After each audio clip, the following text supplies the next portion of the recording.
Aujourd'hui, nouvelle émission, on vous parle du CV entrepreneurial. En tant qu'entrepreneur, on doit être persuadé que notre boîte va tout défoncer et à titre individuel que l'entreprise va échouer.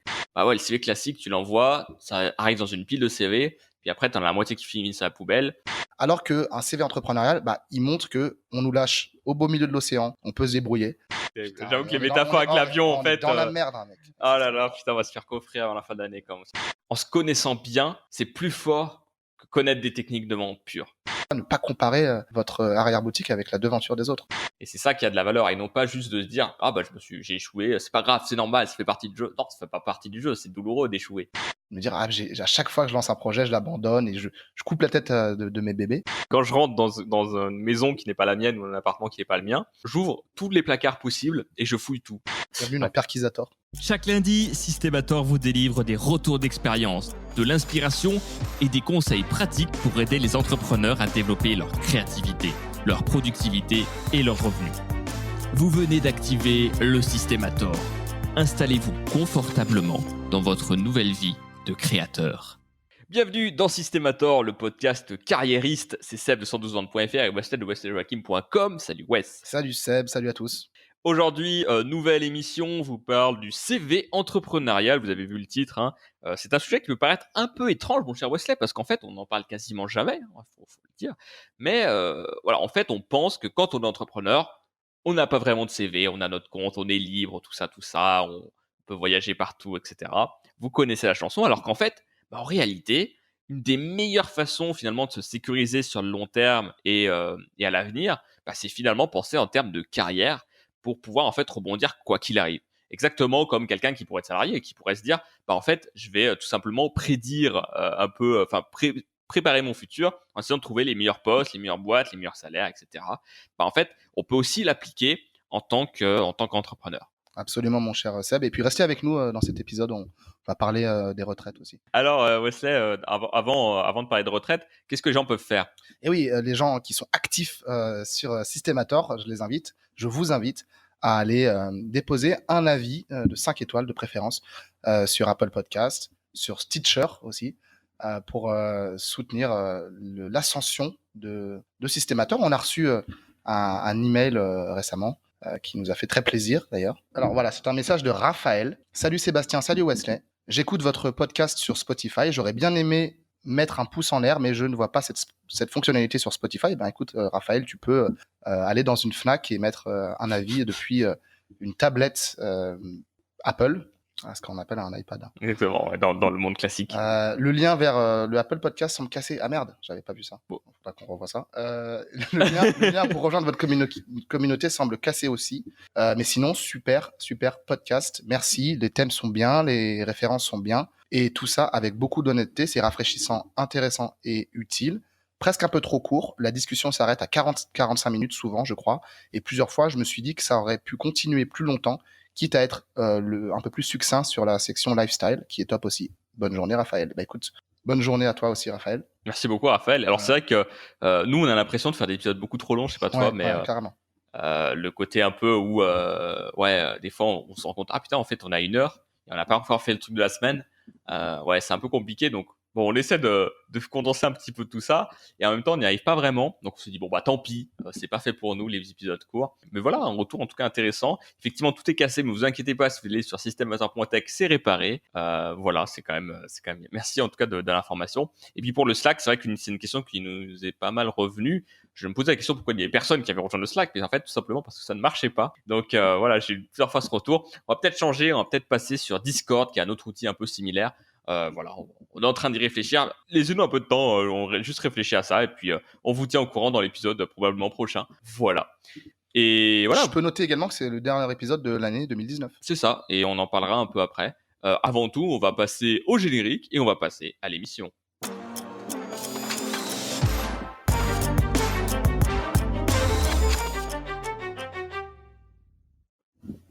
Alors Wesley, pourquoi on parle aujourd'hui de cette idée de CV entrepreneurial ? Écoute, c'est une très bonne question. Et effectivement, Seb et moi, on a regardé une vidéo à ce sujet notamment, mais on s'est dit, ouais, franchement, on a tendance à sous-estimer en tant qu'entrepreneur notre carrière dans son ensemble, en pensant que on s'est débarrassé une bonne fois pour toutes de ce CV qu'on doit préparer avant chaque entretien d'embauche. Mais c'est pas parce qu'il y a plus de CV papier qu'on ne doit pas penser notre évolution dans sa globalité. Et finalement, le mot carrière fait toujours sens. Exactement. Et en fait, on a un petit référentiel là-dessus. Par exemple, une carrière, c'est vraiment quelque chose de long terme. Et par du coup, tout ce qui est long terme, tu vas pas forcément t'y intéresser tout de suite. Et donc, du coup, par exemple, c'est la santé, tu vois. Tu sais, il faut faire du sport pour être en bonne santé, il faut manger bien pour être en bonne santé, il faut pas fumer, il faut pas boire, etc. Le truc, c'est que quand tu le fais, tu dis, ah, allez, je suis jeune, qu'est-ce que c'est, 20 ans, 30 ans, 40 ans. Et en fait, au bout d'un moment, tu te rends compte, ah mince, en fait, je commence à avoir des problèmes de santé, ou je prends du poids, ou machin. Voilà. Et de la même façon aussi pour la retraite, et c'est un bon sujet d'actualité d'ailleurs en ce moment, alors on va pas non plus s'étendre sur des terrains obscurs, des Ouais. réformes politiques, etc. Mais Sinon, ça va se taper.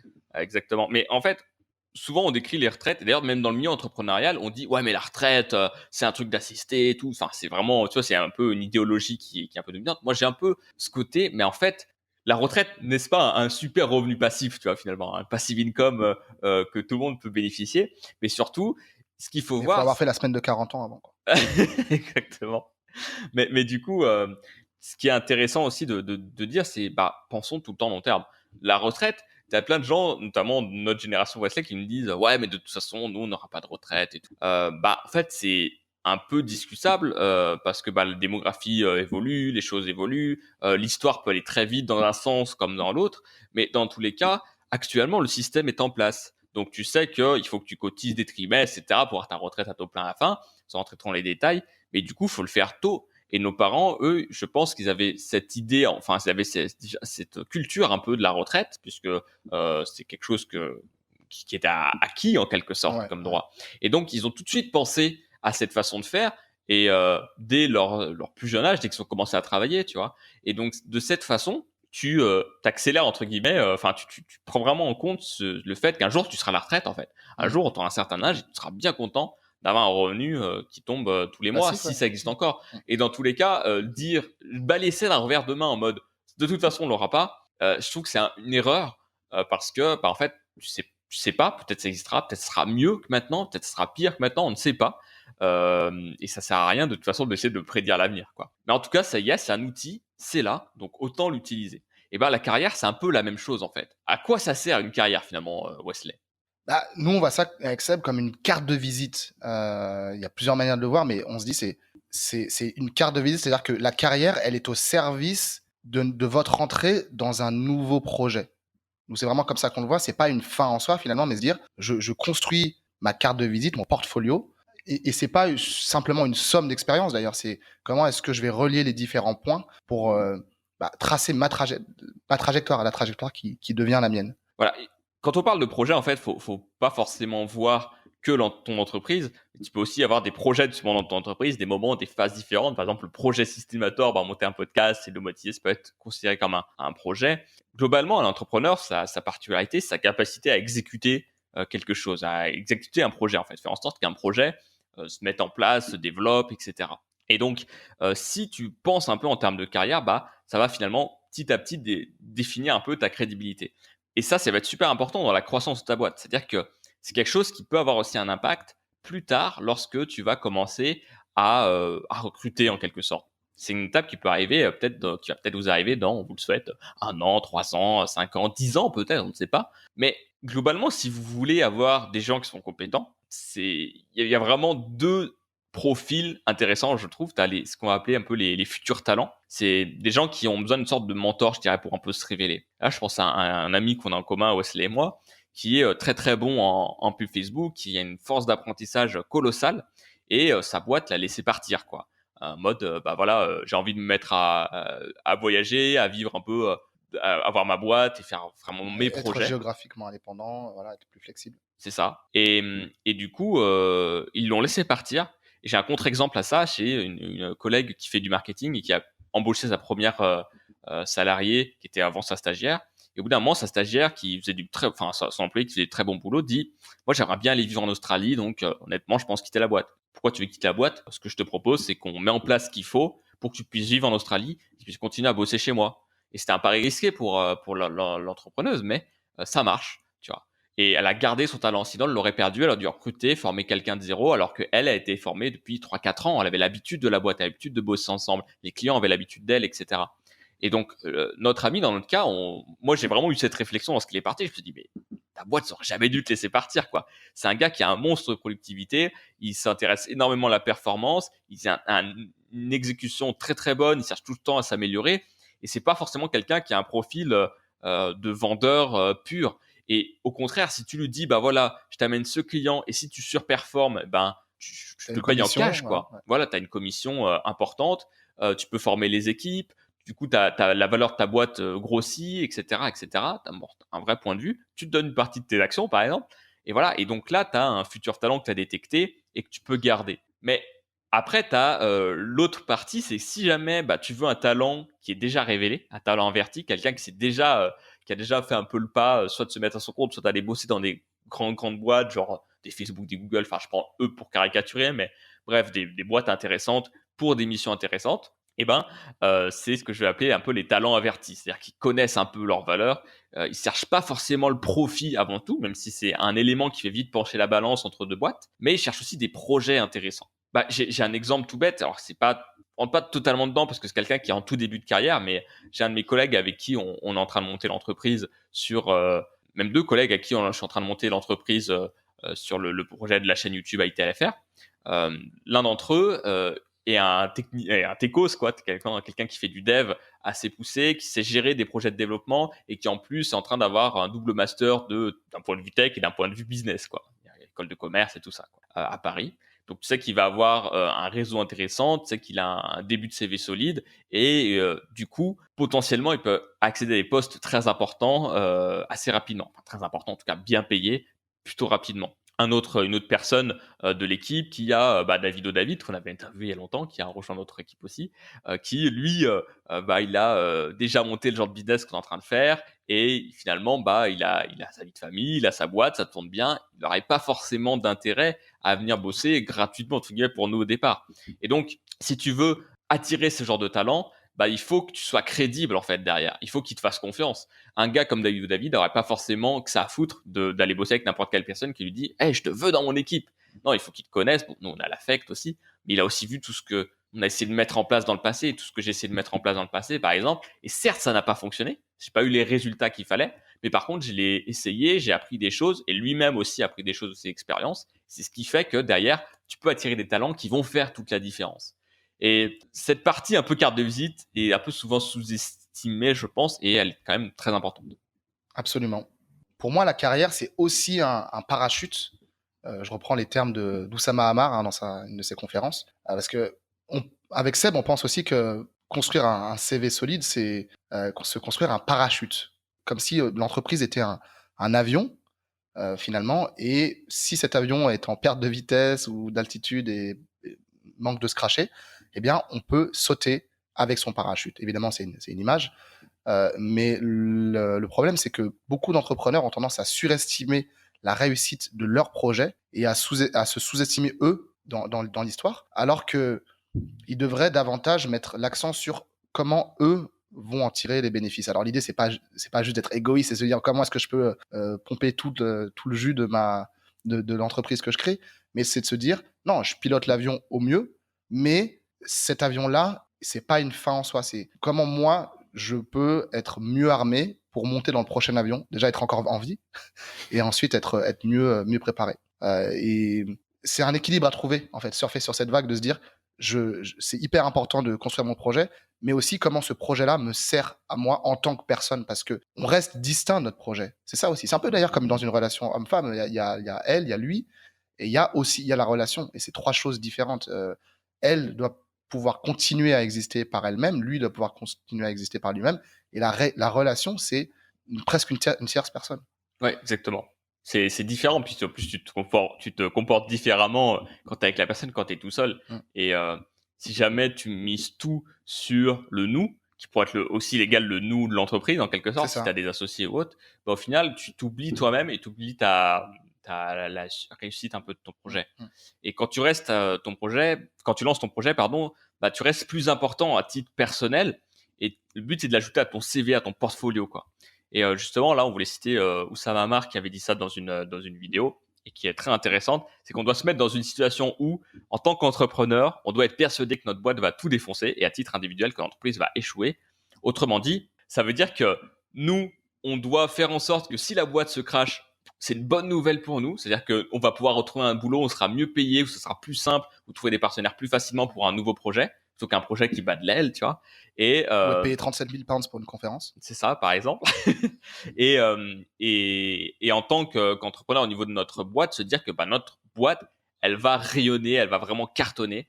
Parce que, en fait, c'est ça. C'est que si ta boîte rayonne, tu rayonnes par effet de ricochet parce que tu auras aidé à faire en sorte que tu auras mis les conditions en place, faire en sorte que ça fonctionne et du coup qu'il y ait de la réussite derrière, quoi. Et en fait, ça te permet vraiment de se dire, quoi qu'il arrive, je construis mon CV entrepreneurial, je construis l'après. Notre boîte va peut-être pas rester éternellement là.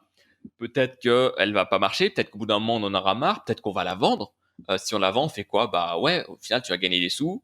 Mais après, tu fais quoi de ça? Tu vois, genre, généralement, tu restes 2-3 ans dans la boîte. Souvent le cas. Des choses sont négociées. Ça dépend du montant de la vente. Mais ouais, qu'est-ce que tu fais après? Tu vas forcément, au bout d'un moment, refaire quelque chose si tu as un peu cette table là-dedans. Ou rechercher un job. Sinon, ta vie, souvent, elle a moins de sens. Sauf si vraiment tu arrives à trouver du sens ailleurs. Mais très souvent, les gens qui arrivent à cette étape où ils ne bossent plus, s'ennuient, quoi. Par exemple, Tim Ferriss, il disait, quand on le prend un peu à partie, on dit, est-ce que tu vis vraiment la semaine de 4 heures? Il dit, non, c'est un putain de cauchemar, quoi. Ce qui est plutôt drôle. C'est clair. De te demander ce que tu fais entre le mardi et le dimanche, quoi. Exactement. C'est l'inverse plutôt, mais bref. Moi, j'ai 2-3 exemples là en tête. Quand j'étais en alternance, j'ai bossé dans une école privée. J'ai développé leur chaîne YouTube en interne pour essayer de montrer un peu ce que faisait cette école, etc. Et du coup, je l'utilise encore aujourd'hui. Tu vois, je permets d'aborder les clients en disant, il y a tant d'années, j'ai essayé de développer ça, j'ai mis en place tout leur système de live pour faire des conférences en live, etc. Et du coup, c'était assez intéressant. J'ai aussi pris un mi-temps, il y a 2 ans, je crois à peu près, dans une boîte qui faisait de la crypto-monnaie. C'est une boîte qui était très intéressante parce que c'est la première à avoir levé des fonds en crypto-monnaie. On va pas trop rentrer dans les détails, mais c'était la première en France à avoir fait ça. Et c'est une boîte de jeux vidéo en plus. Donc non seulement je découvrais un peu l'industrie du jeu vidéo, j'étais dedans, je voyais comment les équipes s'organisaient, mais en plus je devais me former à titre marketing sur la crypto-monnaie. C'est vraiment de comprendre ce que c'est et tout. Et sur un sujet aussi compliqué, tout seul, c'est quand même un peu tendu. Et l'autre exemple aussi, c'est Charlotte Allégret qu'on a eu sur ce podcast. D'ailleurs, n'hésite pas à aller voir son livre. 40 étapes pour réussir avec la méthode explorateur économico-social. Et en gros, elle utilise beaucoup l'échec dont elle a parlé dans le podcast, où elle s'est retrouvée avec 200 000 € de dette, comme storytelling, en fait. Même si c'est quelque chose qui est échoué, elle explique que c'est vraiment le carnet de commandes était plein et que ça n'a pas fonctionné parce qu'elle a sous-facturé ou autre. Mais du coup, il y a quand même des idées de se dire, elle est capable d'aller chercher vraiment des projets intéressants, d'avoir un carnet de commandes plein et d'aider les gens à ne pas faire la même erreur, en fait. Et ça l'aide beaucoup encore aujourd'hui, notamment dans le développement de son livre, pour sa carrière. Mine de rien, son livre et son histoire permettent de justifier ce qu'elle raconte dans son livre aussi. Tu vois. Ouais. Et de cette façon, même si elle l'a fait, je pense, indirectement, sans vraiment le conscientiser, on écrit notre CV entrepreneurial de cette façon. Et je trouve qu'au-delà de montrer au monde de quoi on est capable, ce qu'on a pu faire, notre vision des choses, comment on a dirigé telle entreprise, construire son CV, c'est une manière aussi d'avoir un miroir, de se poser un miroir en face de son visage et de se dire « Ah, mais c'est ça que j'ai fait rétrospectivement, voilà ce qui avait le plus de sens. » Et finalement, on comprend mieux où on veut aller lorsqu'on sait d'où on vient. Il n'y a pas que ça, évidemment, mais je crois que c'est quelque chose qui est bénéfique, même à titre personnel, pour mieux se connaître et savoir « Ah ouais, d'accord, j'ai opéré de telle manière par le passé, c'est ça qui m'intéresse, je vois que je suis toujours attiré par telle chose. » Donc, c'est vraiment une manière aussi d'introspection. Ouais, très pragmatique. Hein, prendre du temps pour soi, mais d'y réfléchir, en fait, simplement. Ouais. Donc, comment est-ce qu'on fait un CV d'entrepreneur? Déjà, ce qu'il faut comprendre, c'est que c'est pas un CV classique. C'est le fameux CV en papier qui est vraiment... tu vas donner une fois tous les 6 ans parce que tu vas changer de boulot tous les 6 ans, par exemple. C'est pas vraiment ça. C'est plus... c'est vraiment quelque chose qu'on va construire petit à petit, qu'on va réfléchir, qu'on va un peu conscientiser. C'est une véritable réflexion sur la carrière, comme tu l'as dit, de l'introspection personnelle, mais aussi sur sa carrière, à quoi elle ressemble notre carrière, et quel est le fil rouge un petit peu de ce qu'on fait et de ce qu'on cherche à faire. Dans le milieu plus traditionnel, un CV décousu, tu vois, c'est quelque chose qui est mal vu. Tu vois, quand t'as le fameux Ah, trou carrément. dans le CV et tout, tu vois, c'est J'ai assez. l'impression que c'est comme on parle d'un trou dans le CV, comme le trou dans le crâne, tu vois, c'est une calvitie, quoi. C'est pas une calvitie, c'est Assez dur. terrible. Alors que finalement, dans le monde entrepreneurial, bah, c'est hyper monnaie courante, quoi. Donc, parce que tu vas chercher à essayer de comprendre un peu ta clientèle, ce que tu fais, les missions que tu réalises, etc. Le but, c'est de sortir un peu des méthodes classiques du CV et de voir les choses un peu différemment. Donc, la forme, ça ressemblerait à quoi? Bah, ça ressemblerait à un site web perso ou un LinkedIn et pourquoi pas un blog ou un Medium ou un blog sur LinkedIn, tu sais, les fameux posts Une page web, LinkedIn. finalement. Voilà, quelque chose où tu peux documenter des choses sur ce que tu fais. Et si tu peux le documenter encore plus loin avec la création de contenu, on en parlera un peu après, ça peut être aussi intéressant. Et on a noté une grosse différence aussi, Wesley, entre le CV entrepreneurial et le CV qui est finalement un peu classique. Ouais, on a essayé de jouer aux 7 différences avec Seb. On n'en a pas trouvé tout à fait 7. La liste est non exhaustive. Mais on peut commencer par le fait que le CV entrepreneurial, c'est quelque chose de singulier. Alors que le CV classique, il est noyé dans la masse. Euh, Quand on envoie un CV classique, on essaie de sortir du lot pour être recruté par une entreprise. Alors que le CV entrepreneurial, on va pas forcément chercher à se comparer aux autres. Il va servir plutôt à appuyer nos futurs projets. Ou bah, si il se trouve qu'on est recruté par une entreprise et qu'on retrouve le salariat à un moment donné, ça va nous permettre de monter plus vite dans la hiérarchie et de prouver notre valeur, notre crédibilité, notre légitimité, c'est ça que je cherchais. Alors, vous allez me dire, il y a toujours une question de quand même sortir du lot, d'une certaine Ouais. manière, mais le CV entrepreneurial, on veut pas qu'il soit tout lisse, genre ah j'ai fait ça et après j'ai fait ci, regardez je me suis Je fais les spécialisé grandes là-dedans. écoles. C'est vraiment montrer que on est une forte personnalité parce que quand on entreprend, qu'on le veuille ou non, quelqu'un qui entreprend, il a quand même il a quelque chose à dire, quelque chose à faire, tu vois. On n'entreprend pas juste pour fuir le 9 to 5, Mhm. ou le salariat. Je ne le souhaite à personne. On a parlé avec Grégor Osbelt la dernière fois. Ce qui est important aussi à bien noter là-dessus, pour que je passe à l'exemple, c'est que bah ouais, le CV classique, tu l'envoies, ça arrive dans une pile de CV, puis après, tu en as la moitié qui finissent à la poubelle et tu choisis quelqu'un à la fin. Là, le CV entrepreneurial, il est singulier dans le sens aussi où tu vas le consulter quand on a besoin. Par exemple, imaginons que je veux te donner des sous pour développer un projet Wesley, je vais aller voir sur ton LinkedIn qui tu es, qu'est-ce que tu as fait. Je vais regarder uniquement à ce moment-là finalement. Je vais pas aller te demander de m'envoyer un CV. Finalement, ça n'aurait pas vraiment de sens parce que je vais pas te recruter. Mais par contre, je vais me renseigner sur toi. C'est un peu comme quand on se Googleise, tu sais. Ouais, c'est ça. Voilà. Et en fait, ça permet vraiment voilà, d'accélérer aussi sa carrière. Imaginons que demain, je me suis rendu compte de ça justement grâce au pourquoi, c'est l'exercice du pourquoi, qu'en fait, avant, j'étais persuadé qu'il fallait que je sois l'entrepreneur qui monte sa boîte, soit tout le temps sur le devant de la scène, etc. etc. Et en fait, avec la réflexion sur mon pourquoi, je me suis rendu compte qu'en fait, ma place, elle est plutôt en tant que numéro 2, tu vois. Et si tu me mets en tant que numéro 1, je vais galérer parce qu'il y aura beaucoup de choses à gérer et je vais être perdu.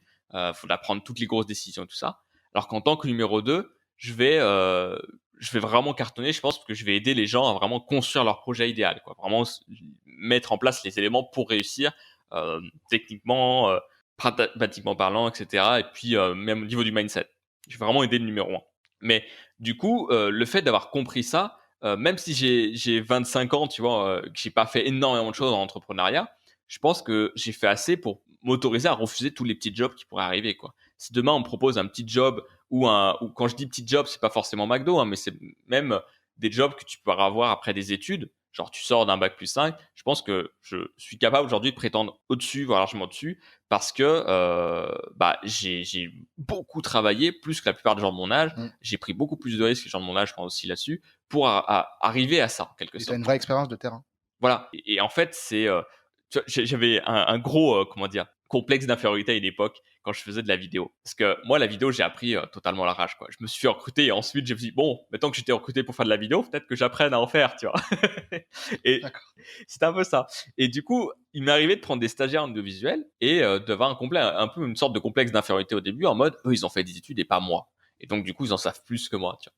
Et en fait, je me rends compte que sur le terrain, bah, la personne la plus efficace, c'était moi, parce que, enfin, je sais mettre en place les choses rapidement, à régler ça, à cadrer la personne, à faire face à ses objections, là où la personne qui va être en études va faire beaucoup de théorique, certes de la pratique, mais de la pratique qui reste quand même théorique dans le monde un peu de l'école où tout est lisse, où tout se passe bien, tu vois, parce que la théorie, tout se passe toujours bien. Et mine de rien, en fait, c'est ça qui fait aussi la différence. Et voilà. Et donc, je me rends compte aussi que si je fais des jobs autre que sur les parties un peu décisionnelles, que ce soit du marketing, la vente ou des prises de décision, bah, je serais certainement mauvais dedans parce que je suis moins bon en exécution pure sur un domaine. C'est une des différences d'ailleurs qu'on a noté, c'est que souvent un très bon employé va être souvent très spécialisé sur un domaine, va le connaître par cœur, alors qu'un entrepreneur va forcément être multitâche parce que forcément, il doit faire sa com, il doit trouver des clients, il doit vendre, il doit faire sa compta, il doit faire plein de choses. Plus sa compétence de base qui vend, tu vois, ou son savoir-faire qui vend, ou le logiciel qui développe, etc. quoi. La deuxième différence majeure qu'on a détectée avec Seb entre le CV entrepreneurial et le CV traditionnel, c'est que le CV entrepreneurial, il est là pour montrer notre capacité à mener, à entreprendre, à faire de notre mieux en toute situation. Alors que le CV classique, bah, il va plutôt montrer qu'on maîtrise une compétence spécifique. Tout à l'heure, on préparait l'épisode avec Seb et j'ai donné l'image de le CV classique, ce serait être le meilleur ou un des meilleurs en dos crawlé, voilà, en petit bassin. On peut faire du dos crawlé dans la Manche aussi, mais en tout cas, on est bon en dos crawlé, c'est vraiment notre truc. Alors qu'un CV entrepreneurial, bah, il montre que on nous lâche au beau milieu de l'océan, au beau milieu de la jungle ou du désert, on peut se débrouiller parce qu'on est une personne de terrain pratique qui est capable de réunir des gens autour d'un projet, trouver des clients et répondre à un besoin sur le marché et créer de la valeur finalement. C'est ça. Et je dis pas qu'un salarié ne crée pas de valeur, mais il a moins cette vision. C'est moins son rôle aussi. Et c'est moins son rôle. C'est pas ce qu'on lui exactement. demande en fait. Exactement. On dit pas qu'un salarié n'est pas de terrain. Au contraire, je pense, un bon salarié est de terrain, mais il est très bon avec les bons outils. Et d'ailleurs, regarde, il y a une preuve incroyable là-dessus, c'est que quand une startup embauche un responsable marketing de grand groupe, souvent ça se passe mal. Sur le responsable marketing de grand groupe, il a l'habitude d'avoir un budget à dépenser, tu vois. Il dit, bah, t'as tant, tu dépenses tant. Donc, ok, je vais faire de la pub sur la télé, sur tel endroit et tout ça. Quand tu arrives en startup, bah, c'est hyper différent parce que tu dois faire avec quasiment pas ou peu. J'avais fait une vidéo sur ma chaîne YouTube sur Evernote qui expliquait un petit peu comment ils avaient démarré au départ. Et tu vois, à la base, bah, c'est une phase de test, de bêta qui prend de l'ampleur, qui décolle totalement. Ils ont activé des mécanismes de marketing viral avec très peu d'argent, sans même s'en rendre compte. Et c'est comme ça que ça a commencé à décoller, quoi. Voilà un peu le truc. Alors que voilà, l'entrepreneur, bah, finalement, le bon entrepreneur, c'est à peu près se débrouiller. Alors, dans le monde idéal, hein, on dit pas, si vous n'êtes pas comme ça, c'est pas grave. Mais c'est à peu près se débrouiller dans n'importe quel environnement où on va pouvoir développer des compétences qui vont lui permettre de se débrouiller avec ce qu'il a et ce qu'il trouve et les budgets qu'il a. Un exemple qu'on a pour résumer un peu l'ensemble de ce qu'on vient de raconter, c'est quelqu'un qui s'appelle Valentin du site coupdeta.co. C'est le programme un peu de formation qu'il y a sur l'entreprise The Family qui gère pas mal de startups aujourd'hui en France, notamment Oussama Amar dont on a parlé qui est dedans, qui a en quelque sorte rendu l'argent. En fait, il avait une boîte qui s'appelait Munexdor avant et il restait 1 million à peu près d'euros dans le compte de la boîte qui étaient des levées de fonds en fait. Et la boîte fonctionnait pas. C'est-à-dire que bah, une startup cherche son business model, cherche à croître vraiment à haute vitesse et ils se rendent compte bah ils ont essayé plein de choses, ça marche pas. Et il leur reste tout cet argent et ils pourraient se dire bah je dépense tout, je réessaye autre chose et au pire je relèverai encore après pour faire en sorte que ça marche. Ils se sont dit non, c'est pas la peine, ça marche pas, on n'arrive pas à trouver le product market fit, vraiment le truc qui clique quoi, vraiment avoir notre place sur le marché, on n'y arrive pas. Voilà, on vous rend l'argent, la boîte est finie, reprenez vos 1 million et on fait autre chose. Et en fait, c'est un acte hyper important dans sa carrière parce que c'est un moment où tu te prends une décision importante, quoi. Tu rends l'argent aux gens et tu décides de pas le dépenser, de pas faire n'importe quoi et de prendre au sérieux cet argent-là. Bah forcément, tu écris une ligne sur son CV importante. C'est-à-dire que si demain tu dois relever des fonds, ces gens-là t'accompagneront parce qu'ils savent qu'ils peuvent te faire confiance. C'est un petit peu ça aussi l'idée d'écrire son CV. C'est vraiment penser à l'avenir et pas qu'au court terme. Et si on veut vraiment se sécuriser sur le long terme, un bon entrepreneur va réfléchir, je pense, sur le long terme. C'est ça qui va lui permettre un peu de se sécuriser. Alors évidemment, faut pas réfléchir trop dans le long terme, parce qu'il faut aussi être dans le présent, dans le moment présent. Mais sur ce genre de grosses décisions difficiles à prendre, c'est là où on fait la différence et là où on écrit véritablement son CV, quoi. C'est un excellent exemple, effectivement, Valentin de Coup d'État, de quelqu'un qui a pensé à plus long terme, qui s'est pas entêté dans absolument vouloir faire marcher un projet qui ne prenait pas. Ça veut pas dire qu'il aurait jamais pu prendre, hein, je sais pas, j'y étais pas, mais il a pris cette sage décision de rendre les fonds, en tout cas une partie, je sais pas, mais il restait combien ça faisait par rapport à la somme initiale, mais aux investisseurs. Et voilà, c'est un exemple de quelqu'un qui a privilégié, qui s'est dit, ok, mon parachute, je vais le renforcer parce que l'avion se crache, donc ok, même je vais pas essayer de piloter l'avion jusqu'au dernier moment, je vais sauter de l'avion un peu plus tôt en disant, ok, on va sauver ce qu'on peut sauver. ok, plutôt que de vouloir absolument essayer de piloter entre les deux montagnes et tuer tout le monde. C'est Exactement. un peu extrême mes exemples. Je reprends ça d'Oussama, quoi. Ok. Oh. Oussama, Amar, hein, je précise. Ouais. Crash d'avion dans les montagnes. Ah là là, terrible. Putain, J'avoue que les on est métaphores avec l'avion, en on est fait. dans la merde, hein, mec. Oh là là, putain, on va se faire coffrer avant la fin de l'année, comme ça. Ne mettez pas d'avis, faut pas qu'on se fasse repérer. Alors, bon, on passe à l'activator. Oussama. Les retraites. Tu mets les 3-4 mots-clés, heureusement qu'on n'a pas une description trop. Ah non, ouais. On va passer à activator Ouais, avant qu'on se fasse coffrer, c'est parti.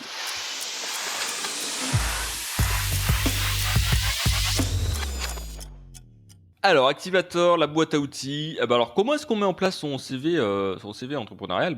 La première chose qu'on peut vous dire, c'est déjà réfléchir en tant que projet, et non forcément en tant que boîte. Je sais pas si tu es d'accord avec moi, Wesley, mais moi, je préfère réfléchir un peu qu'est-ce que j'ai mis en place dans une boîte ou dans un projet, dans une entreprise pour laquelle j'ai travaillé. Par exemple, quand j'ai travaillé à B2 Expand, donc l'entreprise qui faisait de la crypto-monnaie, on avait un gros problème, tu vois, dans ce milieu. C'est-à-dire qu'en gros, énormément de boîtes avaient levé des millions, littéralement des millions d'argent, mais il n'y avait aucun développeur pour faire le boulot. Du coup, tu te retrouvais avec des offres d'emploi à 10 000 balles pour des développeurs débutants en blockchain. Enfin, c'était incroyable. Et donc, du coup, il y avait une énorme pénurie de développeurs. Donc, on s'est dit, comment est-ce qu'on peut faire pour trouver des bons développeurs? En fait, si on les forme nous-mêmes, derrière, ça sera facile de les garder. Donc, on a créé un programme de formation ensemble. Et moi, j'ai géré ce programme de formation en ligne dessus pour avoir un vivier de personnes un peu partout en France, ou en tout cas en francophonie, qui allaient se former sur la blockchain. Et puis après, le développer ça et puiser dedans pour recruter. Du coup, on avait un vivier là-dessus.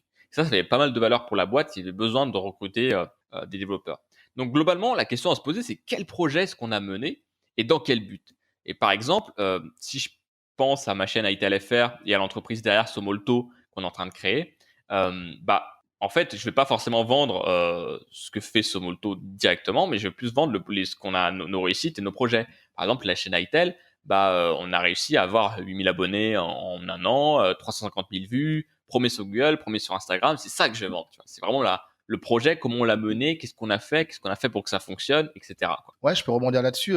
Seb, je crois qu'on en avait parlé, mais je crois pas dans le podcast, mais moi, je me rends compte que j'ai lancé beaucoup de choses différentes. Là, c'est déjà mon deuxième podcast. Après, Explorateur de créativité, j'ai lancé une chaîne YouTube à un moment donné qui s'appelle Écrire Juste, qui est toujours d'ailleurs en ligne, mais bon, qui est inactive sur l'orthographe. J'ai le projet The Explorer, on est parti en Islande interviewer Lisa Dahlberg. J'ai ma musique aussi, j'ai sûrement oublié d'autres choses que j'ai lancées. Et finalement, ça m'a fait un peu bader d'y penser. Me dire, à chaque fois que je lance un projet, je l'abandonne et je coupe la tête de mes bébés. Et en reprenant ton prisme justement de comment est-ce qu'on raisonne en termes de projet, en termes de comment on a grandi à travers ce projet, quelles personnes on s'est révélé être dans le cadre de ce projet, là, ça fait sens. Et là, c'est intéressant. Je me dis, ok, j'ai lancé ça, j'ai cette envie d'aider le monde à ma manière, en lançant, par exemple, un programme éducatif avec Écrire Juste, en partageant mes idées sur la créativité, en allant interviewer quelqu'un suite à un épisode clé dans ma vie où j'ai failli mourir, et donc j'ai voulu utiliser la voix de quelqu'un d'autre pour parler du trauma. Et finalement, quel est le fil rouge à travers tout ça? Et là, c'est intéressant parce que c'est un peu philosophique, et j'en ai parlé aussi à un autre ami, mais tout n'est que inspiration, expiration, tout n'est que expansion et restriction. De l'univers à la plus petite entité, qui est plus petite que l'atome encore. Et sans aller trop dans la philosophie, de manière très pragmatique, parce qu'on pourrait dire oui, on est plus profond que juste Sébastien Bauer ou Wasta Joachim, on est quelque chose de plus grand et de plus intangible. Mais si on reste à l'échelle de la personne, ça c'est quelque chose qui change pas, tu vois. C'est qu'on change, mais on reste la personne qu'on est tout au long de notre vie à travers les différents projets. On garde notre identité en tout cas. Et finalement, les projets dont on s'habille en se disant, OK, là, je vais être le CEO de telle boîte, là, je vais être le numéro 2 de tel truc, là, je vais créer mon podcast, là, je vais créer du contenu, ça n'a pas tant d'importance. C'est important de se détacher vraiment, sentimentalement, de ces choses-là, de se dire, c'est pas grave, là, on tue pas vraiment un vrai bébé, un humain, mais on abandonne, on laisse mourir ces choses-là qui, sinon, nous freinent. Et il y aura toujours un peu de Sébastien dans tout ce que tu vas toucher, il y aura du Sébastien, ça, c'est pas un problème. Et moi, j'avais peur me dire, moi, je vais me perdre parce qu'il y avait beaucoup de Wesley dans ces projets-là. Mais je me dis, mais les projets que je vais créer dans le futur ou ce que je crée actuellement, il y aura toujours du Wesley dedans. Donc finalement, c'est comment est-ce que j'arrive à l'essence de ce que Wesley a envie d'apporter au monde? C'est quoi mon pourquoi? Encore une fois, les comment, on en a parlé. Et comment ça, je vais l'apporter dans chaque projet, que ce soit mon projet, mon idée à moi ou pas d'ailleurs. Systemator, c'est plutôt ton idée à toi, Seb, et on le crée ensemble aujourd'hui et on se l'approprie. Donc vraiment, effectivement, penser en termes de projet, et j'ai envie d'aller plus en profondeur même, se dire quelle pièce on a apporté dans ce projet. Arrêter de vouloir être tout l'orchestre. Se dire non, aujourd'hui, en ce moment, voilà, ça c'est mon instrument, je joue cet instrument, ou je suis chef d'orchestre, alors l'orchestre c'est un peu réducteur, mais où est-ce que je suis sur le terrain? Ça peut bouger, mais finalement, je ne suis pas toute l'équipe. La carrière d'un joueur de foot, par exemple, j'y pensais tout à l'heure, c'est d'aller de club en club, mais comment lui, il aide l'équipe à obtenir des résultats en développant son style de jeu. Et C'est d'ailleurs, important. tu parlais de ton podcast avant, Export de créativité. Bah, finalement, c'est aussi un lien avec Systemator. C'est-à-dire qu'avant, tu as eu Explorateur Créativité. Et au final, bah, j'ai pensé à toi pour construire ce podcast Systemator parce que tu avais fait ça aussi. Et donc, finalement, tu te dis, bon, bah, je fais ça. Finalement, je l'arrête un peu, je fais autre chose. Bah, finalement, ça rebondit un peu plus tard Ouais. pour créer autre chose de nouveau. Ouais, ça permet de faire vivre. Je vois aussi ces artistes qui changent de pseudo. Je vois par exemple Porter Robinson, je sais pas si vous le connaissez, mais j'adore cet artiste. Ils ont fait ils avaient un projet avec Madéon aussi, l'artiste français, la musique électronique. Et maintenant, Porter Robinson, il a un nouveau projet sous un autre nom. Franchement, j'aime pas la musique, mais le mec s'est réinventé. Il s'est dit, bah ok, bah, je change d'identité, en tout cas de scénique, de musicale. Et c'est pas grave, il peut revenir à Porter Robinson après. Il peut, les choses bougent, les choses, voilà, naissent, meurent. Et quand on dit meurent, c'est se réincarnent d'une manière ou d'une autre. Et c'est important, ouais, moi, j'ai mis du temps avant de comprendre ça. Enfin, pas de le comprendre théoriquement, mais d'accepter que c'est toujours une histoire voilà, du phénix qui renaît de ses cendres. Et finalement, le projet qui va cartonner, que Seb et moi, on va créer ensemble ou pas, dans peut-être 10 ans, ou 20 ans, ou peut-être jamais, on sait pas, ben, il se nourrira de tout ce qu'on a fait jusque-là. Et il y aura peut-être, on va retrouver un peu d'Écrire Juste, on va retrouver un peu de 112 ventes, Ouais, etc., ouais. etc. Clairement. J'ai un peu ce sujet en ce moment avec 112 ventes que je vais faire, enfin pas disparaître, mais vu que j'ai la nouvelle boîte où je vais pas mal m'investir dedans, qui s'appelle Somolto. Et c'est vrai que ouais, c'est un peu cette question, est-ce que je tue entre guillemets 112 ventes? Au final, c'est une fausse question. Le site peut perdurer en fait. Les vidéos, elles vont être là. Aussi. Je vais continuer à en faire sur mon nom, ça change rien en fait. Et même Systemator continue, en fait.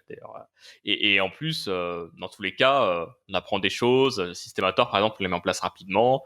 Voilà, enfin, bref, il y a pas mal de choses à ce sujet-là. Globalement, pour revenir un petit peu sur tout ce qui est pratico-pratique, connaître son pourquoi, c'est quelque chose qui, je pense, en tout cas, moi, m'aide énormément. Parce que ça permet vraiment d'exprimer notre personnalité et surtout là sur le point sur lequel on est le meilleur ou en tout cas on sera le plus motivé. Par le principe que si on est très motivé par quelque chose, bah forcément on s'investit beaucoup dedans et on est bon, on devient bon dans ce sujet. Ça permet aussi de défendre un peu ce qu'on fait, de défendre notre parcours. Et finalement, je sais pas ce que t'en penses Wesley, mais en se connaissant bien, c'est plus fort que connaître des techniques de vente pures. T'as plein de techniques de vente, mais si tu te connais toi et ta valeur et ce que tu peux faire pour les autres et la garantie que tu vas apporter aux autres, bah forcément, tu vas être beaucoup plus persuasif parce que tu auras les convictions, tu auras les tripes, tu auras des preuves pour argumenter, tu vois. Versus des gens qui vont juste chercher à se vendre sans trop comprendre exactement ce sur quoi ils sont vraiment bons. Donc cette recherche introspective de son pourquoi est très très intéressante pour développer un peu son CV entrepreneurial. Ce sur quoi ils sont vraiment bons et pourquoi ils font ce qu'ils font, pourquoi ils aiment ça. Finalement, là, on arrive à un niveau, encore une fois, plus profond et plus profond, mais plus primaire, je sais pas comment dire, pas primate en tout cas, de ce qui fait qu'on est des êtres humains avant tout, quoi. C'est vraiment ça, c'est enlever le costume, quoi. Fais tomber la cravate, mon gars. Franchement, à défaut de la chemise, comme dans la chanson, c'est quoi elle vient d'où ta vibration intérieurement? Et ça veut pas dire que on doit pas avoir ensuite ce costume qui soit, que ce soit une armure ou que ce soit peu importe, un costard. Tu vois, on a des outils qui sont le prolongement de nous.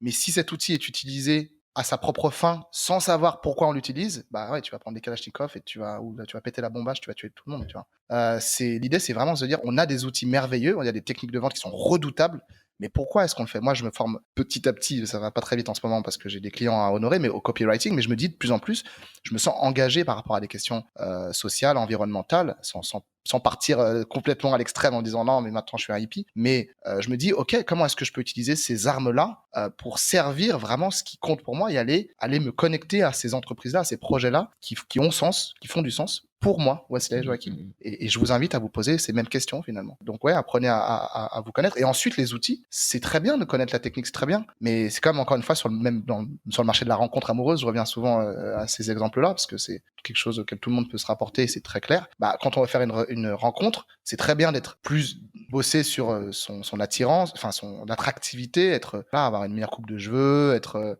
propre sur soi, faire du sport, s'entretenir, travailler son éloquence. Mais encore une fois, qui on est au plus profond, quels sont nos centres d'intérêt, qui on recherche. Ça sert à rien de vouloir sortir avec un top modèle si on est en mode casanier, tranquille à la maison, et que finalement on veut juste regarder Netflix ou qu'on veut juste créer sa boîte. Est-ce qu'on n'a pas plutôt besoin de quelqu'un ou envie de quelqu'un qui va nous soutenir là-dedans? Donc il y a ça aussi, je digresse un petit peu, mais il y a une différence entre ce qu'on croit vouloir et ce qu'on veut réellement. Moi, je le vois beaucoup sur Instagram. Tu vois, sur Instagram, tu vois la vie rêvée des gens, tu vois les meufs, machin, en make-up, et tu vois les gens dans la vraie vie. Tu les croises dans la rue, mais tu te dis, ils sont où tous ces gens Instagram? Mais ils sont dans la rue, peut-être. Enfin, t'en croises dans la rue. Et oui, mais c'est une mise en scène, quoi. Et ça, c'est important, vraiment, encore une fois, ne pas comparer votre arrière-boutique avec la devanture des autres. C'est ça aussi hyper important. Clairement. Un autre outil que vous avez aussi qui est très puissant, c'est la création de contenu. Documenter son job, sa pensée, ses réflexions, ses tentatives, ses tests. Alors, il faut le faire petit à petit, mais ça peut être très intéressant juste de tenir, pourquoi pas, un petit blog ou un Medium. Je ne sais pas si vous connaissez Medium, qui est un très bon outil pour faire un petit blog assez facilement. Vous pouvez aussi inviter vos collaborateurs dans vos équipes à documenter aussi, ce qui peut être assez intéressant. Parce qu'en plus, en réexpliquant ce qu'on fait, ça permet aussi de clarifier ce qu'on fait. Donc non seulement vous avez une trace écrite de ce à quoi vous réfléchissez. Par exemple, dès qu'on a atteint les 1000 abonnés sur la chaîne YouTube iTel, j'ai immédiatement utilisé ça pour en faire une vidéo. C'est une vidéo qui est assez vue sur ma chaîne proportionnellement au nombre d'abonnés que j'ai là-dessus, qui a plutôt bien fonctionné et sur lesquels j'ai des bons retours. Et je l'ai fait immédiatement parce que déjà c'était frais et puis j'avais besoin très vite de conscientiser qu'est-ce qui a marché, qu'est-ce qui a fait que ça a marché sur ce projet-là. Et après de pouvoir le réexpliquer à d'autres personnes pour pourquoi pas vendre des prestations ou faire parler un peu de ça ou en tout cas développer son CV et son image un peu personnelle par rapport aux autres aussi. Parce que c'est aussi ça un peu le CV, c'est un peu justement travailler justement sur l'aventure aussi. Les gens n'ont pas forcément besoin de savoir toutes les difficultés par lesquelles vous traversez. Donc le contenu, ça peut être une introspection aussi, mais ça peut aussi montrer vos réussites et ce que vous avez essayé, ou au contraire ce que vous avez essayé et qui n'a pas fonctionné. J'ai une autre vidéo qui a bien marché, qui s'appelle, et il y a un article aussi, qui s'appelle comment j'ai perdu 8 mois de travail, où j'explique comment, je sais pas si tu te souviens de cette époque, où je développais sur un projet de vidéo pour les financements participatifs. Il y avait un angle mort dans mon business que j'avais pas vu, c'est qu'en fait 90% des projets de financement participatif levaient moins de 10 000 euros en France. Et 95, moins de 15 000 à l'international. Et donc, en fait, me rémunérer là-dessus était très compliqué. Et le problème, c'est que c'est un peu le serpent qui pend dans la queue, c'est que pour avoir des projets plus gros, bah, il faut déjà, les détecter, ce qui est assez difficile. Savoir qu'un projet va bien être financé, parce que ça dépend de plein de choses qui sont pas forcément innées à toi. Mais en plus, il faut que les gens ils aient le budget pour. Et s'ils ont le budget pour, bah, ils vont te demander qu'est-ce que tu as fait et qu'est-ce que tu n'as pas mis de faire aux autres, en quelque sorte. Donc, c'était un peu compliqué là-dessus et j'ai expliqué ça et comment je m'étais planté vraiment en détail. J'ai expliqué tout le processus, tout ce que j'ai fait, tout ce que j'ai mis en place et comment je me suis planté à la fin parce qu'il y a un truc que j'avais pas vu et que j'ai été un peu frileux sur l'interrogation du marché. Tu vois. Et en fait, le but, c'est que les gens comprennent, ok, par cette histoire, c'est très important que j'aille voir le marché, que j'aille interroger le marché, que je comprenne les stats sur lesquelles mon business ne peut s'écrouler. Tu vois. Et ça marche très bien aussi. Ça montre que vous êtes capable d'introspection, de comprendre pourquoi les choses fonctionnent ou pas. Ouais, il y avait l'angle mort, mais t'as quand même regardé dans le rétro, même pas dans le rétro, t'as regardé derrière toi. Même si c'était, entre guillemets, trop tard, t'as été capable de dire a posteriori, ah oui, il y avait ça. Et ça a beaucoup de valeur, ça, effectivement. Et c'est pas juste l'idée de se dire, il y a un peu la mode aussi de se dire, on échoue, c'est pas grave, c'est partie du jeu, tu vois, il y a un peu un retournement. Avant, on n'autorisait pas trop de parler de l'échec. Maintenant, c'est l'inverse, tu vois, on parle, genre l'échec, c'est presque bien. T'as même des conférences entières aux USA sur l'échec. Ouais, même en France, hein, c'est arrivé en France aussi, je crois. Bref. Et en fait, quel est le problème de ça? C'est qu'on part dans des délires de ouf. Quoi. Tu vois, genre, quand on commence à dire aux gens, faut échouer, quoi. Mais non, en fait, tu peux très bien réussir du premier coup, en fait. C'est juste que ce qui est important, c'est si jamais quelque chose ne marche pas, est-ce que tu es capable d'analyser pourquoi ça marche pas et de faire autrement la prochaine fois? Si je reviens sur mon projet de Web TV, ça n'a pas marché parce qu'on s'est trop dispersé. J'étais tout seul pour faire toutes les tâches avec les plus grosses valeurs ajoutées. J'étais entouré de bénévoles, donc forcément, ça marche pas. Là, ce qui a fonctionné sur iTel FR, c'est qu'on a été régulier, on a fait des vidéos toutes les semaines, on s'est creusé la tête, on a vraiment été patient, on a allé chercher les bonnes personnes pour avoir du trafic Et voilà, et on a fait des tâches à valeur ajoutée et on s'est concentré sur faire plutôt que partir dans tous les sens. On a fait une seule chose, on l'a fait bien et c'est ce qui nous a permis de se développer. Et ça, en analysant, je suis capable demain, si je relance un nouveau projet ou si le jeu Hytale il sort et qu'il est pourri, que ça marche pas, potentiellement on peut faire ça sur un autre jeu demain. C'est pas un problème, quoi. Ou même sur un autre marché, parce qu'on est capable de le faire. Voilà. Et d'ailleurs, pour ma résolution un peu de 2020, c'est vraiment essayer de développer ma chaîne YouTube et de le faire décoller, personnel, business, et du coup d'avoir un peu cette récurrence, cette régularité dessus. Et je sais que c'est ça qui peut me permettre d'y arriver. Et puis après, on verra. Je ferai un bilan, voir si ça marche ou pas, ou si j'ai réussi à tenir ou pas, essayer de comprendre pourquoi à chaque fois. Et c'est ça qui a de la valeur, et non pas juste de se dire j'ai échoué, c'est pas grave, c'est normal, ça fait partie du jeu. Non, ça fait pas partie du jeu, c'est douloureux d'échouer. Ça fait chier de jeter un projet. Et c'est douloureux. C'est ça, ça fait chier de jeter un projet, faut pas se mentir. Mais si tu es capable de comprendre qu'est-ce qui fait que ça a marché ou pas, c'est ça qui va t'apporter pas mal de choses. Et voilà. Et sur Systemator, je pense que quand on a lancé le projet, on l'a lancé de la meilleure façon possible. On l'a lancé vite.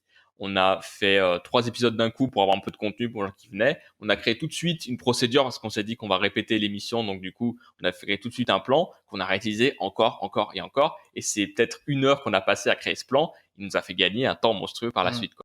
Donc créer du contenu, c'est bien, ça permet on a donc la structure qui est plutôt fixe, ou en tout cas qui avance très lentement, qui est celle du CV, d'avoir une page sur laquelle on va vraiment résumer ou même développer toutes nos expériences, en tout cas celles qui ont du sens pour nous, qui ont du poids, et la création de contenu, effectivement, qui va permettre d'aller plus en profondeur.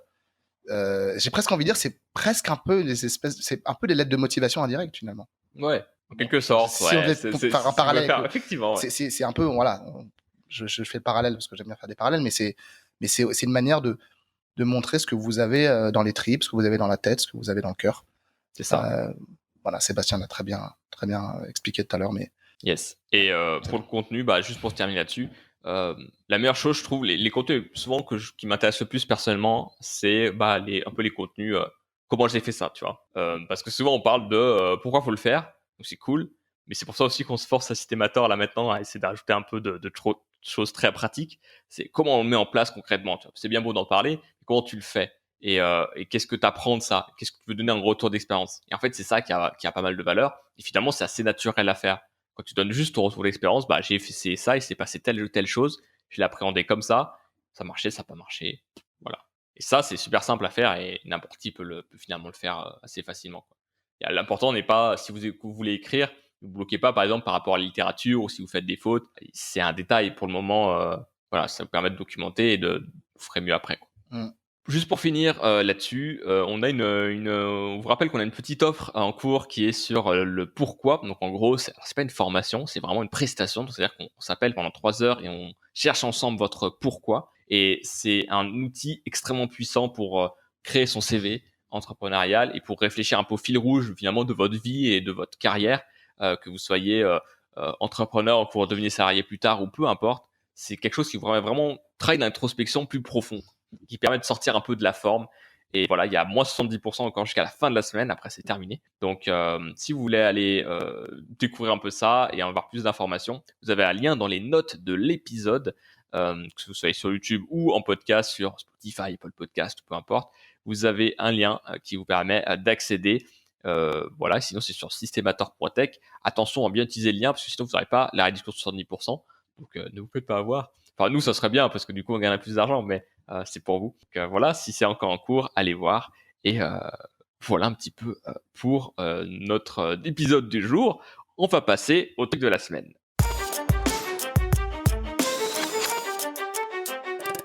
Voici quel est ton truc de la semaine. Mon truc de la semaine, c'est les 30 ans d'un pote que j'ai fêté à Lyon. Et on a fait un escape game. C'était la première fois de ma vie que je me retrouvais coincé dans une chambre froide. Non, c'était pas une chambre froide. On était dans un casino. C'était plus ou moins un thème Vegas. Voilà. C'était super marrant. On a réussi, on est sorti vivant. On a réussi la mission à 24 secondes de la fin. Bon, on s'est fait un peu aider quand même par la meuf. Normal. Mais elle a dit le taux de réussite était 39%. Donc on est bien, quoi. Et bon, voilà, je pourrais parler tout de suite du fait que ça renforce l'esprit d'équipe. Je comprends mieux maintenant pourquoi autant de team building se font dans des escape games. la cohésion d'équipe. Nous, on était entre amis, entre potes, et voilà, on a réussi ensemble la mission. Et ce qui est marrant, c'est de voir que les talents et les capacités, les facilités de chacun s'expriment à différents endroits. Il y en a qui sont très bons pour fouiller partout, comme tu disais, Seb. Il y en a qui sont meilleurs pour résoudre des énigmes logiques, d'autres qui vont être bons avec les lettres. Moi, à un moment donné, il y avait une liste de noms. Et tout de suite, j'ai vu, ah ouais, ces noms de famille-là, ils ont un rapport avec les échecs. Et donc, c'est le jeu d'échecs qu'il fallait trouver telle pièce. Et vraiment, c'était marrant de voir comme on avait chacun nos atouts. Celui qui avait, par exemple, plutôt le lead qui tenait on avait une tablette, en fait, sur laquelle on devait, qui était un peu notre Pokédex, on va dire, enfin, tu vois, de notre guide, sur lequel on recevait des messages qui nous guidaient, etc., pour résoudre les énigmes.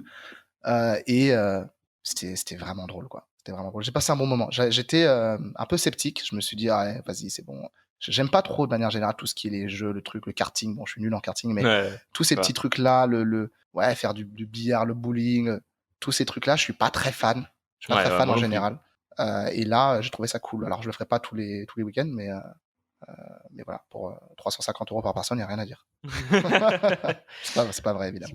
Il est à Lyon, sur la presqu'île. Il s'appelle Wake Up. Yes. C'est voilà, pas loin de Perrache, si vous êtes du côté de Lyon ou que vous connaissez notre belle ville. Yes. Non, mais c'est assez marrant. Moi, j'ai remarqué en fait que ma façon de faire dans les escape games est exactement la même que ma façon de faire dans les Airbnb. C'est-à-dire que quand je rentre, tu en étais moins parce qu'on avait on a pris des Airbnb tous les deux, mais quand je rentre dans une maison qui n'est pas la mienne ou un appartement qui n'est pas le mien, une pièce, j'ouvre tous les placards possibles et je fouille tout. Et dans l'escape game, c'est encore pire parce que je sais que j'ai le droit. Et donc, je retourne littéralement tout ce que je trouve. Même une fois, il y avait des canapés, j'ai enlevé les coussins. J'ai foutu les serviettes par terre, j'ai retourné le tapis, je l'ai mis à l'envers et tout. Tu feras un très bon huissier, ça. C'était terrible. Un huissier, pourquoi? Je sais pas, les mecs qui vont chez les gens pour chercher, je sais pas où. Ouais, mais les eux, agents ils prennent. fiscaux, ils prennent. Ouais. Ils prennent. Non, tu vois, genre tu sais, genre les policiers qui fouillent. Ouais, voilà, c'est ça. Tu sais, qui font des perquisitions. Ouais, ça pourrait être. Tu retournes tout, tous les placards. Ah, elle est belle cette poterie. Je sais pas. Bienvenue dans Perquisator. Exactement. Enfin, voilà, non, c'était drôle. J'ai pas beaucoup d'autres choses à dire là-dessus, quoi. Non, mais c'est cool les escape games. Et je trouve que justement, ouais, c'est ça. T'as vraiment. Franchement, si tu veux savoir avec l'équipe que t'as. Ouais, là, tu sais tout de suite qui est le leader, qui fait quoi, qui est le. Ouais. À mon avis, en tant que patron. Moi, ça m'a pas surpris quand j'ai vu dans le groupe c'était pas moi en l'occurrence qui avait plus le lead au niveau de tenir la tablette. Ça me surprend pas. Ouais, c'est le seul pote qui, pour le coup, suit des leçons de pilotage. Il est très dans le terrain, il bosse dans le bâtiment. Enfin, il est ingénieur, mais il bosse dans le bâtiment. Donc, tout de suite, on va le mec très pragmatique. Moi, j'étais plus à essayer de relayer les idées. Parfois, je trouvais des trucs what the fuck, et parfois, ça tombait faux, parfois, ça tombait juste. Il y en a un autre qui était plus un peu en retrait, mais enfin, posé, qui allait aussi être très perspicace sur des trucs et qui est très bon pour détecter des détails. Enfin, voilà, et puis le pote un peu gaffeur dont c'était l'anniversaire, on s'est beaucoup marré. Voilà, quoi. Mais je pense qu'en tant que patron, c'est super intéressant d'emmener ses employés, limite d'être derrière la caméra et de regarder un peu ce qui se passe, parce que tu vois vraiment. Les gens sont hyper naturels et puis leur personnalité ressort parce que tu as une pression du temps, tu as le jeu, tu as un peu la désinhibition au bout d'un moment et tu te rends compte, au fait, telle personne est très très bonne pour arranger les équipes, communiquer avec les uns et les autres et transmettre les infos. Je l'avais pas forcément capté dans le cadre de l'entreprise, je lui donnais des tâches et en fait, c'est peut-être pas la bonne chose à faire, etc., etc. Je pense que c'est super intéressant de bosser un peu de cette façon-là, d'utiliser le jeu pour se rendre compte de où sont les facilités des uns et des autres et où sont au contraire leurs faiblesses. Et donc, tu sais où est-ce qu'il faut mettre l'un ou l'autre à telle tâche, par exemple. Moi, j'avais une escape game une fois où l'équipe était séparée en deux. Et en gros, tu avais une équipe qui était dans une prison et l'autre qui devait les libérer. On n'avait qu'un talkie-walkie pour discuter. Ouais. Et on devait expliquer clairement ce qui se passait quand t'en as qui appuient sur des boutons dans l'autre salle et ce qui se passait dans notre salle, tu vois. Et donc, tu as des gens qui se disent « Ah, ben là, non, mais refais, attends, ouais, là, il faudrait que... Ouais, non, plutôt celui du haut. Et celui du haut, quoi? Je sais pas. Et puis moi, je fais, non, attends, il y a des lumières qui s'affichent quand tu appuies sur tel truc. Tu vois, il faut expliquer la scène. Parce qu'en fait, toi, tu vois la scène, mais il faut que tu te mettes à la place de l'autre, te dire, en fait, tu vois pas le truc, donc il faut expliquer. Et si personne le fait, en fait, tu réussis pas la mission, quoi. Donc, tu as vraiment... chacun a ses facilités. T'en as qui vont être hyper logiques, qui vont j'ai vu des gens dézinguer des énigmes en 2 secondes, alors que moi, j'étais en mode, attends, faut que je revoie le truc et tout. Moi, c'était horrible. Ça m'a rappelé mes douloureux cours de maths avec les fameux problèmes. Enfin, voilà. Et toi, Seb, quel est ton truc de la semaine? Moi, je vais parler d'une app. En ce moment, je m'intéresse pas mal au bien-être à la maison, à la santé de manière générale, un peu plus. Parce que maintenant que je suis bien dans mon appart, quelque chose tourne plutôt bien, je commence à m'intéresser à d'autres sujets, tu vois, essayer d'être plus en forme. Et je voulais parler d'une application qui s'appelle Sleep Cycle, qui en fait, alors, à se renseigner au niveau des données et tout pour ceux qui sont sensibles, mais en gros, tu poses l'application à côté, enfin, tu ouvres l'application avant de dormir, tu poses ton téléphone et en fait, ça va, avec le micro, analyser ton sommeil. Donc, ça enregistre ton sommeil en gros toute la nuit et ça va analyser ton sommeil et à la fin, ça va t'expliquer est-ce que tu as bien dormi ou pas. Essayer de comprendre les causes, pourquoi tu as bien dormi. Tu as des graphiques qui te montrent quand tu es en sommeil profond, quand tu es en éveil, les paramètres par rapport à la lune, par rapport à la pression atmosphérique, par rapport aux villes. Tu vois aussi ton schéma pour voir si par rapport au monde entier, est-ce que tu as des bonnes stats ou pas.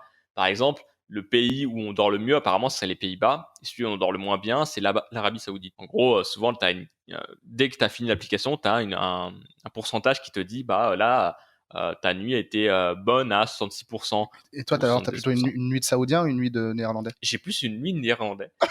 Tu vois, c'est intéressant. Par Une nuit de exemple, saoudien. Moi, j'ai une nuit de qatari, écoute. Je dors jamais.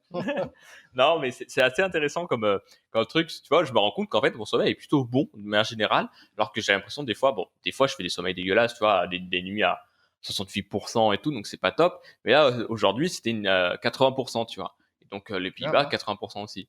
Et c'est marrant de voir aussi que des fois, t'as quelque chose de global, par exemple, tu te rends compte que cette nuit-là, les gens aux Pays-Bas ont moins bien dormi, et d'une manière générale, tout le monde a moins bien dormi, Ah ouais? et toi aussi. Ah Ouais, c'est ça. il te dit en temps réel, il te dit dans les autres Ouais, pays. ça te dit aujourd'hui, les gens à 80% ou à 60%. D'accord. Ça dépend Voilà. peut-être je sais pas, des circonstances extérieures. C'est ça. Climat, je sais pas. Et t'as plein de graphiques en mode, là, t'as pris moins 8% parce qu'il y avait de la pluie, et là, c'était un petit peu humide, donc pareil, mais Ils te vu disent, que ils te disent pourquoi ou pas? Oh, ça t'explique un peu, alors ça dégrafe, et puis ça reste un peu limité, mais Après, tout ça, ouais. assez fascinant d'avoir une app qui t'enregistre juste, qui certes envoie toutes tes données quelque part sans doute. Je sais pas si les données de sommeil, ou en tout cas les données de santé sont sensibles, mais les données de sommeil, je sais pas trop quelle mesure elles sont intéressantes. Il enregistre tes ronflements. Si on veut t'envoyer un marchand de sable, on sait comment Amazon ils viennent te le livrer. T'envoies des sables. C'est moi. Et on sait, ils enregistrent tes ronflements aussi. Alors moi, j'en ai quasiment jamais, mais j'en ai eu une fois. Du coup, tu peux t'entendre ronfler, tu vois. Tu veux savoir si tu ronfles la nuit, tu vois. Voilà. Et alors, du coup, toi, je ronfle quasiment jamais. Ok. Mais moi, j'ai envie de le faire parce que j'ai peur du résultat. Moi, qui ronfle parfois. Ouais. Et imagine, ça se trouve, je fais des grandes apnées du sommeil. Genre, je sais depuis toute ma vie, j'en sais rien. Je pense pas, mais bon, ça m'intéresse. J'en ai fait à une époque, Et en fait, c'est vrai, ça permet un peu de détecter des choses que tu peux pas te rendre compte parce que tu dors. Absolument. Et de savoir si tu dors bien, si ton sommeil est réparateur, connaître un peu la qualité de ton sommeil. Voilà. Comment est-ce qu'on dort en France? Sur l'appli, faudrait que je regarde. Je crois que on est autour de 75%, 76%, je dirais. Bien, plutôt bien. Je suis au-dessus, ce qui est cool.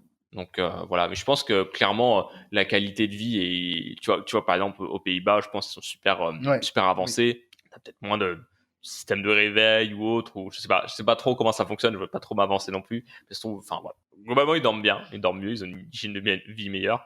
Et moi, je suis un peu dans les mêmes rythmes qu'eux, entre guillemets, en termes de qualité de manière générale. Super. Ça coûte $30 à l'année, je crois, mais tu as une période d'essai de 14 jours. Donc voilà, je vous le recommande. Ça s'appelle Sleep Cycle. Et je vous proposerai d'autres choses sur ce sujet à l'avenir. Voilà. Sébastien qui prend soin de sa santé en ce moment. Bravo à lui. Ça. J'ai pas encore fait le sport, là. J'ai tout ce qu'il faut, mais il me manque encore le petit banc de muscu, tu vois. Mais je vois la bouffe aussi. Bref. Sur ce, c'était l'épisode non, pas de Systemator, rassurez-vous quand même. Je n'ai pas là. Mais c'est le dernier épisode de l'année, mon cher Wesley. Eh oui. Donc voilà, un petit mot pour clôturer cette année, mon cher Wesley. Comment s'est passée ton année 2019? Tiens. Grosse année pour moi où j'ai passé la 3e, je dirais, ou la 2e au moins, en niveau revenu avec mon activité. Alors c'est ma première année complète en tant qu'entrepreneur. 2018, je suis parti moitié d'année. J'avais déjà mon statut d'auto-entrepreneur. Bon, vous en foutez sûrement. Mais voilà, là je suis à plein temps dessus. Enfin, en réalité non, j'y passe pas 30 ou 40 heures par semaine. Donc je me dis que j'ai vraiment de la marge de progression pour 2020. Je commence à y voir plus clair dans ce que je veux. Voilà, envie de me poser à Lyon finalement. Et ça a été un chemin de partir pour mieux me retrouver finalement, me recentrer. Donc ouais, cette année 2019, je la résumerai par la fable de l'arbre et de la pirogue. Voilà. Ouais, je vois, C'est quand on avec a parlé. le bois de l'arbre qu'on fabrique la pirogue. Ouais. Et c'est quoi ta résolution, question un peu nulle, tu vois? C'est quoi Ouais, ta bah, je peux pas résolution? répondre alors. Non, mais pour 2020, j'aime pas l'idée des résolutions. En revanche, Un objectif, on va dire, avoir une pour faire. perspective, ouais, une perspective au niveau, je peux donner niveau chiffre d'affaires ou aussi niveau ce que j'ai envie de créer, mais c'est avoir vraiment des clients épanouissants. Là, je vois que je suis capable de faire une année, franchement, ouais, sur la lancée de mon année 2018, je peux faire une année 2019 sans trop forcer, je pense ouais, 50 000 euros plus sans trop forcer de CA. Donc maintenant, c'est plutôt comment je vais les faire et comment je vais kiffer mon quotidien. CF Tim Ferriss, voilà, l'idée, c'est pas d'avoir la semaine la plus courte possible pour pouvoir profiter à côté, parce que non, c'est comment est-ce qu'on peut intégrer les libertés et les contraintes dans la semaine pour se dire non, ma vie elle est cool et c'est comme le yin et le yang. J'ai vu ça sur Facebook, je crois, hier, où tu as le noir et le blanc, le yin et le yang. Et en fait, le noir, si c'est le négatif dans la vie, bah, tu as le point blanc dedans, c'est le positif qu'il y a dans le Ouais. négatif. Et l'inverse, le point noir dans le point blanc, c'est le négatif dans le positif. Et finalement, bah, tout a toujours son problème. Hein. Je reviens aussi C'est clair. à Mark Manson avec The Subtle Art of Not Giving a Fuck. Il y aura toujours des problématiques. Il y aura toujours des problèmes. Donc ça, on le sait déjà. Tu sais que tu vas sortir de chez toi, tu vas être mouillé. C'est comme si la vie pleut dans ta journée. Il va au moins pleuvoir à un moment donné où tu t'attendras pas. Tu vas rentrer, tu vas être mouillé. Après, pas toujours beaucoup mouillé, tu vois. Mais voilà, tu sais que tu vas être mouillé, donc ça sert à rien de pleurer. Prépare-toi. C'est cool. Ok. Donc voilà pour moi. Est-ce que toi, Seb, tu as des petits bilans rapides à faire de cette année, effectivement, Ouais, 2019? je pense que c'est la meilleure année de ma vie, tu vois. Vraiment, Ah ouais. je la pose là, tiens. Ouais, vraiment parce que bah 2018, 2017 a été un peu compliqué. Personnellement, professionnellement, hein, j'ai beaucoup cherché professionnellement, personnellement aussi. Bon, il y a eu Lisbonne en 2018. Et là, 2019, ça a vraiment été l'année, je dirais un peu de l'ancrage et un peu de la réussite aussi. Ancrage, bah, parce que bah, dans ma vie, mes relations personnelles, ça se passe très bien.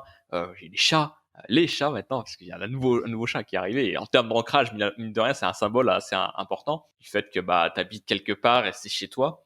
Mon propre appartement aussi. La première fois que j'ai un appartement vraiment tout seul et que c'est un mon choix, j'arrive à payer à 100% sans aucun vrai problème derrière. Et puis, même professionnellement, bah, c'est génial, quoi. Le coaching se développe bien avec 102 ans. Il y a ce nouveau projet avec Aitel qui est né, avec la réussite qu'on a eue cette année. Se rendre compte que en un an, tout ce que tu peux faire, c'est incroyable, quoi. Tu vois, on est parti il y a un an pile. On lançait une chaîne YouTube et un site connu de personne à 0 abonnés. On n'a pas utilisé un seul euro de pub. Et aujourd'hui, bah, on a un projet avec une équipe, quelque chose qui est en train de se professionnaliser, une entreprise qui est en train de se monter autour, et tout le monde est hyper enthousiaste et a peur en même temps, tu vois. Et on partage tout ça en même temps et c'est vraiment un projet collectif incroyable. Une année du sens aussi parce que bah justement la recherche de ce pourquoi aussi m'a donné énormément de sens pour pas mal de choses. Ouais, c'était une année vraiment fast, je pense. L'année prochaine s'annonce va commencer de manière un peu compliquée parce qu'il y a la création de cette nouvelle boîte et mine de rien, c'est quand même quand t'es 5-6 à Ouais, la c'est lourd. montée, c'est compliqué administrativement. Il y a aussi de la peur parce que bah est-ce que notre amitié va survivre aussi à ça? C'est quand même difficile de savoir si ça va bien marcher. On prend des risques personnels, professionnels, et en même temps, tu te dis ouais, tu sais, j'ai eu le rendez-vous avec le comptable là récemment avec mon ami Camille qui va être la CEO de cette nouvelle boîte. On a rendez-vous avec le comptable pour commencer à réfléchir à creuser ça. Et là, on en est à la phase en mode bon, la boîte, on sait qu'il faut 10 jours pour la créer. On est un peu en mode bon, bah ça y est, bah là, faut sauter quoi. On y va ou pas? Tu vois? Et en fait, c'est vraiment J'espère là que vous avez des bons parachutes. voilà, mais là, on en parle, on n'a pas de parachute. On en parle depuis des mois. Et là, on est devant, et on est en mode, bon, bah, on y va, vous êtes sûr qu'on y va, quoi. Et c'est dur, en fait, de se dire, là, je monte vraiment quelque chose qui n'est pas l'autre entreprise, parce qu'il faut quand même se dire, l'autre entreprise, c'est quand même facile à gérer et à monter et à fermer. Là, une boîte, si tu veux la fermer, c'est 2000 balles. Faut licencier les gens si t'en as dedans. Donc, faut payer tout leur salaire jusqu'à un certain montant. C'est lourd, hein. Ça engage, c'est engageant, là. C'est ça. Si tu veux faire un salaire de 2000 balles, il faut 4000 par mois. Enfin, multiplié par 5-6, c'est quand même quelque chose. Si tu veux embaucher des gens, pareil. Si tu veux Là, vous prendre jouez dans la cour des alternance, grands, les voilà. gars. Ouais. Tu sens, enfin, il y a de la pression et en même temps, il y a un enthousiasme de se dire, ouais, je me sens bien entouré, je sens qu'on grandit, les choses se développent. Il y a des apéros content aussi à Lyon qui se développent bien, que j'ai repris depuis septembre. On n'a pas trop parlé dans Systemator, mais si vous êtes sur Lyon, ça peut vous intéresser. Donc ouais, Année très intéressante, 2019, vraiment une année que j'ai adorée. Et 2020, maintenant faut transformer l'essai quoi. Moi j'ai eu des bons signaux cette année, maintenant faut continuer et puis et j'espère développer ma chaîne YouTube vraiment pour de vrai, vraiment m'y mettre à fond. C'est un peu ce que j'ai envie de faire quoi. Écoute, c'est tout le bien qu'on te souhaite, Seb. Yes. Et vous qui nous écoutez, toi qui nous écoutes, je sais jamais si je dois vous voyer ou tutoyer. Mais en tout cas, on vous invite vous aussi à réfléchir à votre dernière année ou vos 2 dernières années. Et c'est vrai que c'est fascinant de se dire, enfin de regarder dans le rétroviseur, de témoigner de tout le chemin qu'on a parcouru. Hein. Vraiment, je vous invite à le faire. C'est hyper enrichissant. Et les voyages Voilà. aussi. Des voyages. Les voyages. L'Islande. Ouais, c'était le début Japon, 2019 pour nous. Ouais. Et toi, le Japon. ouais. Ouais. Toi aussi, t'en as fait pas mal. Donc ouais, en fait, regardez votre agenda, notez un peu tout. Et je pense qu'en fait, noter tout ce que tu as fait dans l'année, je pense que c'est un truc qui... Moi, c'est pour ça que je suis très content d'avoir un carnet de bord ou slash journal intime. C'est un peu hybride, mais ça me permet, franchement, je pourrais le faire d'ailleurs, relire. Je le fais parfois, j'ouvre en 2017, je sais tel jour, le 21 janvier 2017, j'en étais là dans ma vie, j'avais ces croyances, j'avais ce schéma de pensée, j'avais ces accomplissements et ces échecs. Et je me dis, waouh, Ouais. j'ai pas évolué depuis. non, c'est bien.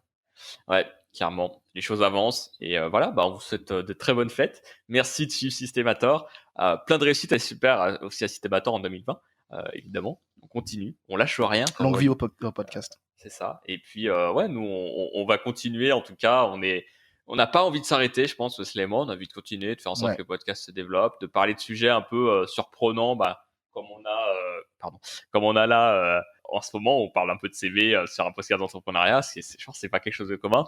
Et voilà, c'est des choses qui nous plaisent. On continue. Et puis voilà, on vous souhaite de bonnes fêtes. Vous pouvez toujours retrouver l'offre du pourquoi si vous voulez découvrir votre pourquoi, ou même l'offrir à un ami, pourquoi pas, ou un proche, vous pouvez le faire aussi. Tout est possible. Voilà, on vous souhaite de très bonnes fins d'année. Et un excellent début d'année 2020, parce qu'on on imagine que vous écoutez sûrement ça en 2020. Peut-être, exactement, effectivement. Voilà, et puis on vous dit à la semaine prochaine pour Systémator, parce que c'est pas parce qu'on change d'année qu'il y aura une pause. Voilà, on est comme ça, nous, tu vois, on n'a loupé aucun épisode, même à Noël, on est là. Donc voilà, c'est incroyable. Allez, à bientôt. À très bientôt. Salut.